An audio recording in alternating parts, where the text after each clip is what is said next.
All right, welcome to the show. I'm Jason Whitlock, and I'll tell you who the best team in the NFL is, and it's not the defending champ. And I'm Colin Cowherd. I agree with that. I'll tell you why Aaron Rodgers and the Packers could be in serious trouble. Speak for yourself starts right now on a Tuesday. Only if something happened to Aaron Rodgers. Man, I feel good today. I'm bringing it. Today, I'm not mailing it in. All right, welcome to the show. We're joined today by two NFL greats and Fox NFL analysts, Michael Vick and Tony Gonzalez. Let's start in Minnesota, where Adrian Peterson made a not-so-triumphant return last night, notching just 6 carries for 18 yards as the Vikings dismantled the Saints. The running back also got into it with his new coach, Sean Payton. Here's what Peterson had to say about the confrontation after the game. We'll keep that confidential, you know. Yeah. Were you upset about something? No, just communicating with him. Is there any issue with you and Sean, anything you have to work out? No, any issues? No. I don't know what clip you're talking about, but... You'll see it. Yeah. It's the one with the death stare. The death stare? There's no conflict, you know. Let's not try to spin it like it is. We weren't in any heated exchange. Listen, I'd tell you if we were in a heated exchange, so why don't you ask him? But we were, I think he was into it. We were all into it. There was no, none that I can recall, and I'm being honest. All right, Peterson elaborated after the game, tweeting, quote, "Let's be clear. I said we need to run the ball up their donkey, nothing more. I'm passionate but respect my coach at the same time." All right, Cowherd, do you have an issue with Peterson criticizing Sean Payton's play calling? I generally think players should play, coaches should coach, and owners should own. Here's my bigger problem. Athletes have always struggled with knowing when it's over. But by and large, most athletes, Tony, Michael, you can sense it physically, you know it emotionally. 2 players in my life in the NFL have never been able to sort of get it. T.O. still thinks he can play today, he can't. And Adrian Peterson still thinks he's great, and he's not. And I think he's going through a difficult time because he looks good in the mirror, he looks good in the lobby, this is T.O., but he can't run, and he doesn't have the burst, and he's not the same guy. And now in the NFL, everybody wants their backs to catch, especially the Saints, and he doesn't. So my bigger problem isn't that little exchange. It's football, man. It's intense. Guys bark. Brady barks. People bark. He just doesn't understand what he currently is. I disagree with you. I'm not sure if he's done. I think Minnesota, horrible offensive line last year. I wanted to see Adrian Peterson. If he had anything left, it would be in that stadium, that motivated. Y'all gave up on me, and I don't think Sean Payton gave him a chance. I'm not at all surprised that Adrian Peterson was disappointed. When you sign the guy, again, just like you know the book on him, yeah, he's a little delusional, like most great players are. And so, you know, he wants the ball in that game, in that situation, and I felt like he should have been given a bigger opportunity. Yeah, I do feel like he should have gotten more than 6 carries, but if you look at the beginning of the game, it just didn't translate. The Minnesota Vikings from sideline to sideline was flying to the ball. Yes. And none of the running backs had success. Alvin Kamara, Mark Ingram, they all had touches, but it got to a point where they had to put the ball in the air, and you know, Adrian Peterson just wasn't the guy to get the ball to. So he has a right to be upset because of the competitive nature that he possesses, but he has to understand that he's getting a little older and he has to preserve himself too. By the way, Whitlock, he chose this team, right? Like, you know, I mean, at the end of your career, you guys tell your agent, no, no, yes. He chose the wrong team. Peyton and Brees. Makes no sense why he would choose this team if he thinks that he's that guy that's going to get the ball 20, 25 times a game. Those days are over, especially with this team. Now, if he went to Seattle or somewhere else where they need a running back, the Giants or whatever, like, I just don't understand why he would choose this team. But it is okay with me, too. I mean, you have these type of exchanges on the sideline with your coaches every once in a while, with teammates. Like, look, we're competitive. I feel like I can help. I don't know exactly what was said there, but throw me the ball. I used to say it. And if you want to move this ball, I'm right here. I'm right here. But going forward, I don't think this is going to be a big issue, but the issue will come, and it's going to come up again if he has his expectations set at that 15, 20, 25 times a game. That is not going to happen, AP. I'm sorry. It's not going to happen. I just think he wants 12 carries a game. And again, I think he wanted an opportunity. The 2 times they ran him early in the first quarter, there were 7 men in the box, and I was a little surprised. I was like, open up the offense, let Drew Brees get him out of that. and then run Adrian Peterson. So I thought it was about when they ran him. Let me throw this out at you. This is an organization that has struggled the last 3 years. He clearly doesn't fit. Is it possible this was a selling tickets PR move, and frankly, Sean Payton wasn't down with it? It didn't look like he integrated him into the offense much. This happens in the NFL where the front office, by the way, the Rams, Jeff Fisher, we've seen things where the front office is doing one thing and the coaching staff's not aligned with it. It's a weird fit. I thought it was a situation that was created for Adrian and probably himself thinking that we can win a championship. He had the point in his career where it's time to start chasing the ring and not worrying about individual stats. He has them. So just relax and go out and play ball and have fun and be a role model to the guys behind you. Don't have these type of headlines, covering the team, post-game. Well, I still think this, though. I agree with you. He still got some juice left. A couple at the beginning, that first carry of the game, he went for 9 yards. I mean, those legs were churning. He still has an opportunity to go out there. I'm not saying he's going to be 27, 28-year-old Adrian Peterson, but I think he could be a 1,000-yard back. I think so. I don't think it's that big of a deal. He'll have to get it. He's only 32 years old. With the right team. I think Mike makes an interesting point, though, having gone through where you're a superstar player and everybody's writing and talking about you all the time. You're the focal point of the offense. And then that switch has to go off and say, well, you know what? Now I'm a role model for my teammates and some of the younger players on the team. I thought that was an interesting point. No, I think it is, and I think there are different stages for pro athletes. And I think for Adrian, it is harder. Maybe he was so great, it's just hard for him to, own it. I will say this. If that is the case, that's tough to do. I couldn't do that. That's the reason why I was like, I got to go. I cannot go out there and have the camera in my face like it was last night. I felt bad for him. I was saying to myself, man, that's the exact reason why I said I can't. I felt myself starting to lose a little step. I didn't have it emotionally anymore. And I said to myself, I can't be that guy on the team just being, well, you should have seen him play back in the day. This is the Speak for Yourself podcast. I'm your host, Jason McIntyre. Before the show moves along, I wanted to tell you about my favorite new app called Draft. If you love fantasy football, then you need to try the Draft app. On Draft, you play real live snake drafts with other people, just like in your regular fantasy league. But here's the twist that makes Draft my favorite new app. It's a draft that lasts for just 1 week, and there's no management. Just set it and forget it. Once you're done drafting, that's it. No trades, no waiver wire. Draft even takes care of last-minute injuries for you. And if you didn't win 1 week, on the Draft app, you can start all over for next week. Drafts start every couple minutes, so you can join one right now.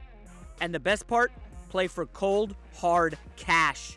Drafts start from just $1, so there's a draft for everyone. Come and join me on Draft today. Download the app at any time.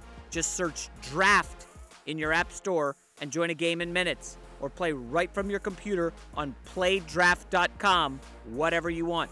For a limited time only, all new players get a free entry into a draft when you make your first deposit. But you have to use my promo code SPEAK. That's right, play a real money game for free just for using my promo code SPEAK on your first deposit on Draft. Just search Draft in the App Store or go to playdraft.com and come play free with promo code SPEAK. Well, as usual, the Vikings defense was stifling last night, but their offense also looked great with Sam Bradford throwing for 3 touchdowns. Always had a good arm. And rookie running back Dalvin Cook, he's pretty good. 127 yards on the ground in his NFL debut. He can really run. Whitlock, are you buying the Vikings as a real threat to the Packers in the NFC North? Not yet. Aaron Rodgers still plays in Green Bay, and Sam Bradford still plays in Minnesota. We saw, they went 5-0 last year and fell completely apart. So we've seen it before. Is their defense good? Yes. Is their offensive line fixed? I'm not so sure. Everybody can score on the New Orleans Saints. They're like a whorehouse.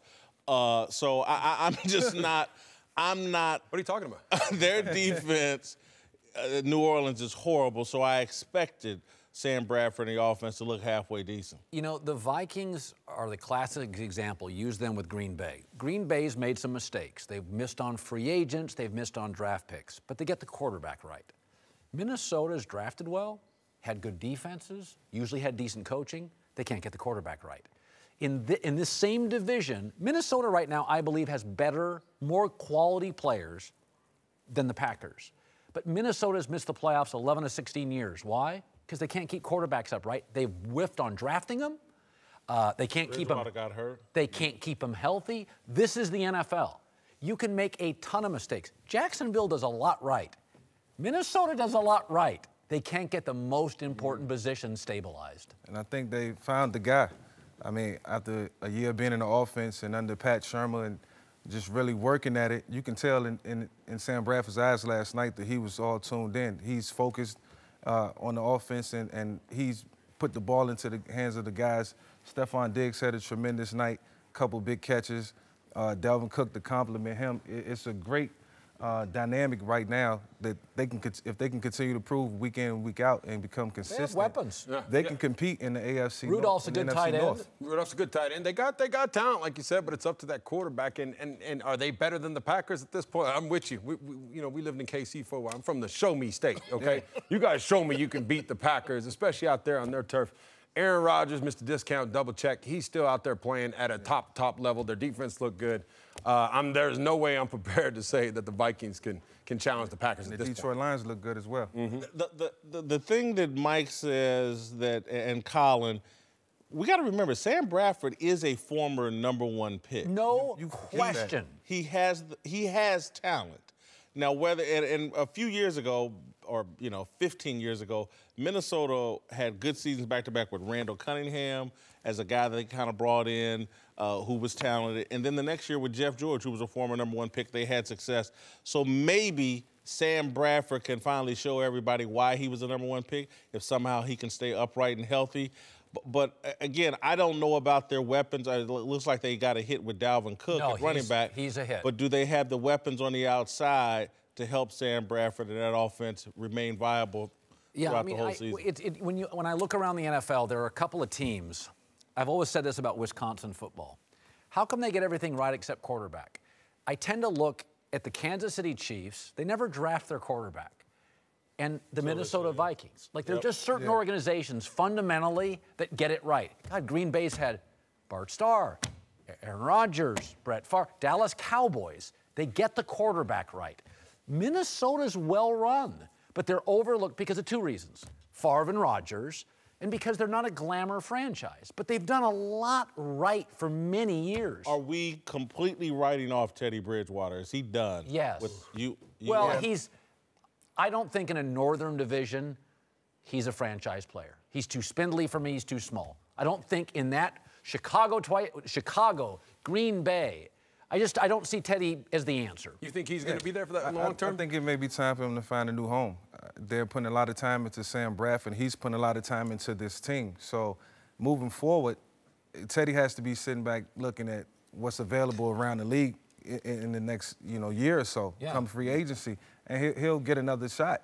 But he has to go out and prove that he's capable and he's healthy, most importantly. Tough situation for the By the way, if you have Bradford, who's had injury issues, and then you have Teddy, who has injury issues, I think you're really vulnerable as a general manager if you go into a season and those are your two quarterbacks. Welcome back.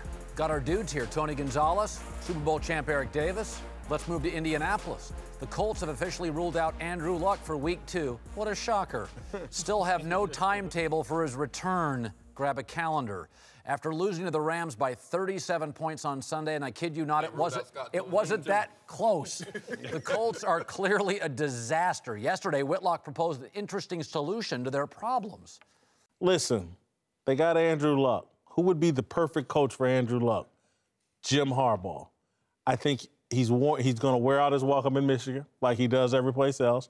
I think he'll have the ultimate leverage to get paid $10, $12 million by the Colts, and they will turn the entire franchise over to Jim Harbaugh. You got this great young quarterback in Andrew Luck. I wouldn't play him at all this year. I wouldn't put him out there with that garbage they got out there and get this kid hurt. I wouldn't play him at all, and I'd go with Jim Harbaugh next year. Whitlock, I'm going to take your theory one step further and say Andrew Luck needs Jim Harbaugh to resurrect his career with the Colts, and I absolutely firmly believe it. I said it on the radio show today. I think there's two candidates out there, Harbaugh and Josh McDaniels, and one of them's got a Super Bowl pedigree.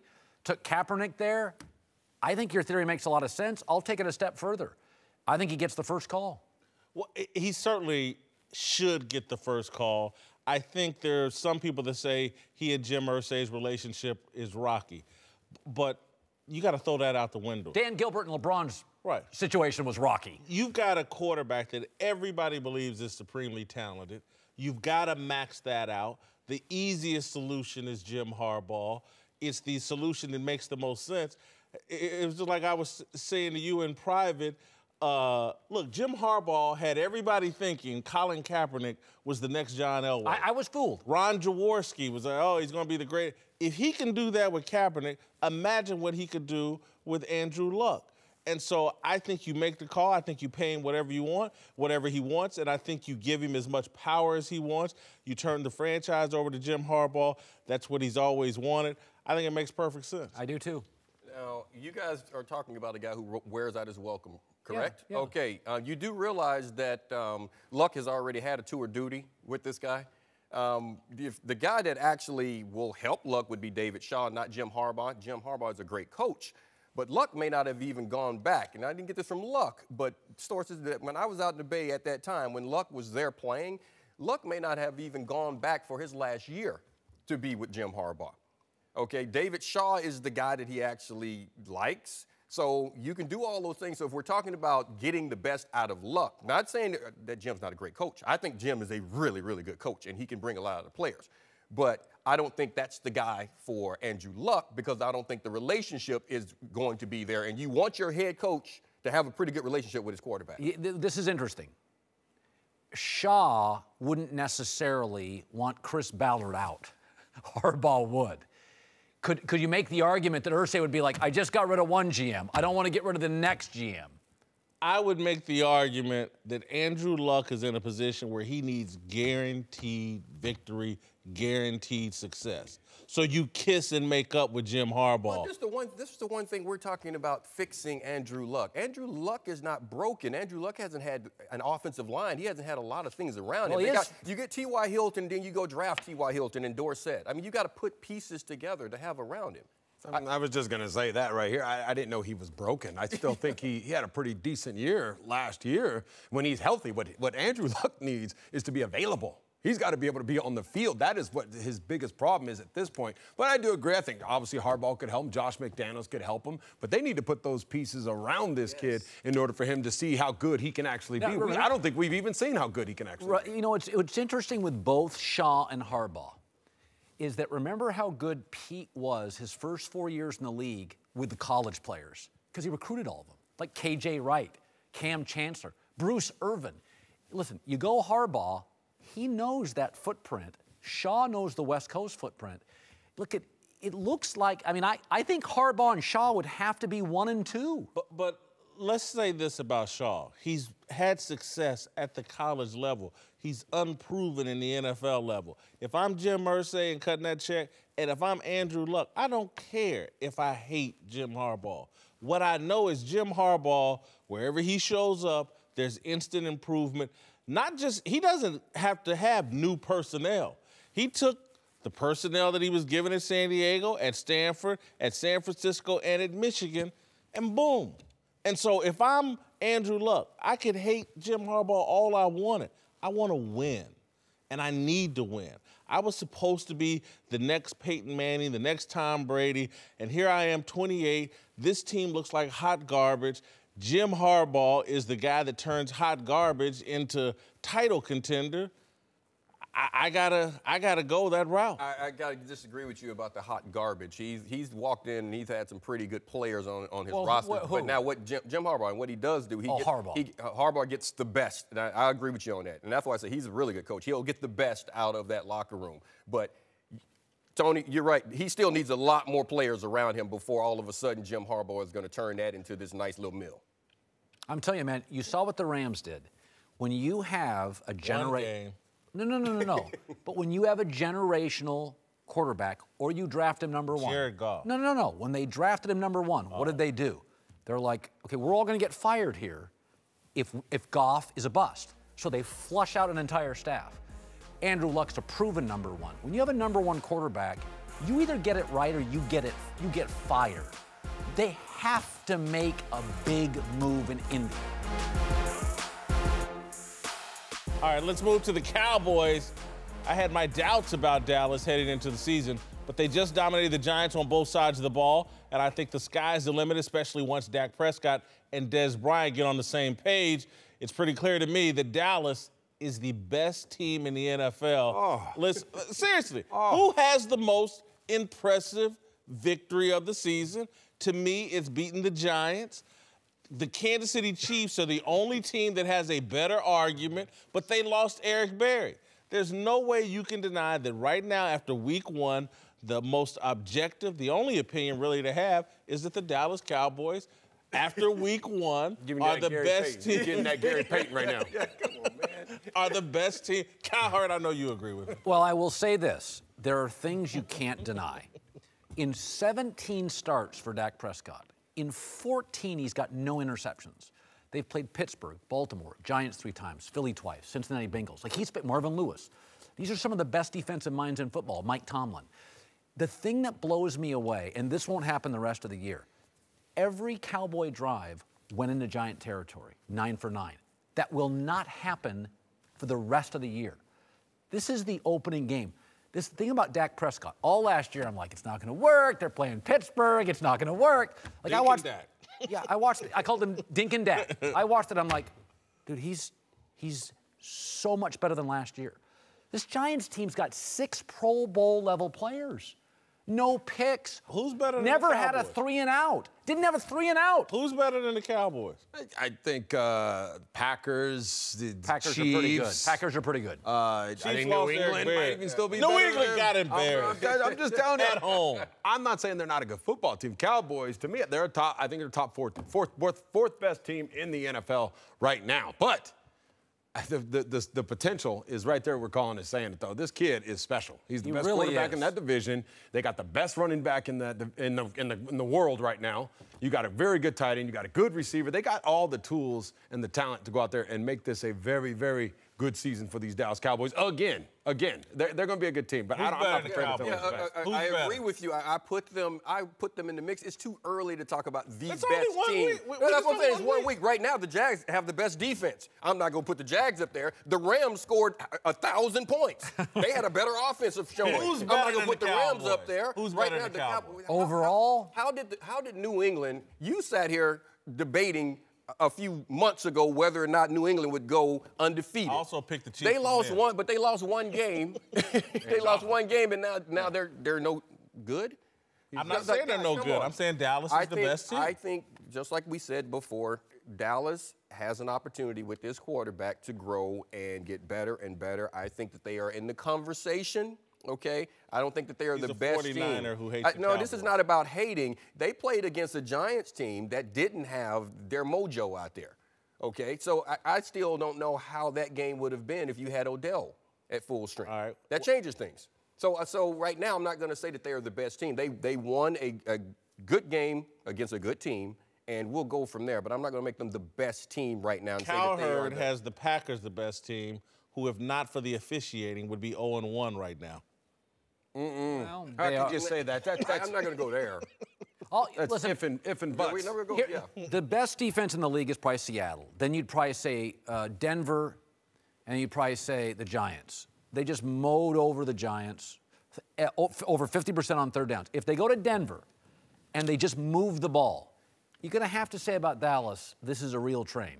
Like, this is not. If you can move the ball, all 9 drives, no 3 and outs, all in Giants territory. They do that in Denver. It's like, we're going to have a Cowboy team deep into the playoffs. There are so many. If you look at matchups right now, I could put Minnesota and say that they could match up fairly well against this team. Played the Saints. Well, no, but now we're talking about if they had to play the Cowboys. Yeah. So that's what I'm saying. It's so early right now. You got to look at how everything is going to play out. But they are in the conversation. They just got to keep growing. I don't think it's that early. I got my Super Bowl pick. I feel really good about it. Packers.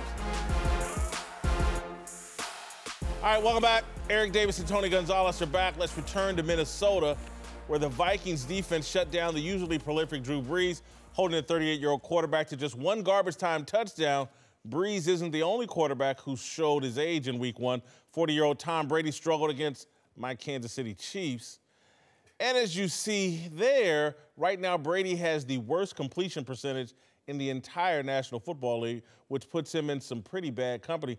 Cowherd, Who will have a better season, Drew Brees or Tom Brady? Brady, because I think the Saints are in total crisis mode. I think it's a poor franchise, and Brees is barely keeping their head above water. His numbers last year were 35 touchdowns, 102 passer rating, 70%. They're remarkable, and they're 7-9 in a bad division. This is a bad organization. They have ownership issues with the family. They can't figure the defense out. In total crisis. They've had 4 defensive coordinators in 6 years. It looks bad. They have not drafted particularly well. This is an organization, to me, that is absolutely in total decay, and the only difference is Brees is so ridiculously gifted, 5,200 yards, that he keeps them afloat. I don't think the Saints right now, I think they're one of the 4 to 5 worst franchises, top to bottom, in the sport. Listen, totally agree. They're a bad franchise. But Drew Brees, they've been a bad franchise for the last few years. They have. And Drew Brees keeps putting up numbers. And he's going to put up numbers again this year. Tom Brady's not. Drew Brees, he got a garbage time touchdown. He didn't throw any interceptions last night. He threw for more than 300 yards. We're going to get to the end of the year. He's going to have 4,500 yards, 30-some-odd touchdowns, 10 interceptions.